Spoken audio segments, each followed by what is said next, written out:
ఇది ద్రవజీవామృతం అండి. ఈ ద్రవజీవామృతం తయారు చేయడానికి కావాల్సిన పదార్థాలు 10 లీటర్లు ఆవు మూత్రం, 10 కేజీలు ఆవు పేడ, 2 కేజీలు శనగపిండి, 2 కేజీలు బెల్లం. బెల్లం బాగా దంచి వాటర్లో కలిపాము బాగా కలవడానికి. శనగపిండి కూడా కలిపాము. కుట్టమని ఒక పిడికేలకు ఒక కుట్టమని తీసుకున్నాం.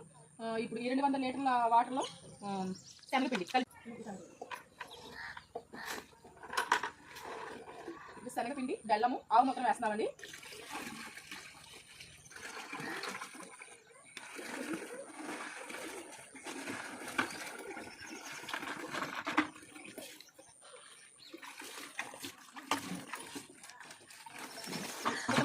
కుట్టమని కూడా వేయడం జరుగుతుంది. ఈ 10 కేజీల ఆవు పేడని ఇలా పూర్తిగా వాటర్లో ఇలా మెత్తగా పిసుక్కుని వేసుకోవడం వల్ల వాటర్లో బాగా కలిసింది డ్రమ్ములో. అది కలిపి వేస్తుంది.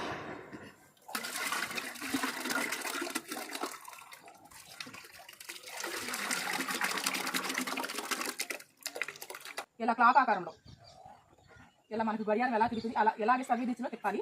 ఎదురు తిప్పడం కూడా అలా ఎలా చేయకూడదు. నెగిటివ్ ఎనర్జీ వస్తుంది ఎదురు తిప్పితే. ఇలాగ ఉదయం సాయంత్రం 5 రోజులు ఉదయం సాయంత్రం తిప్పడం వల్ల మనకి ఉదయం సాయంత్రం తిప్పిన తర్వాత 5 రోజులకి జీవామృతం పూర్తిగా తయారవుతుంది. తర్వాత మన మొక్కలకి, కిచెన్ గార్డెన్ మొక్కలకు కానీ, చేనుకి కానీ మనం వాడుకోవచ్చు. దీన్ని ద్రవజీవామృతం తయారు చేసే పద్ధతి అంటారు.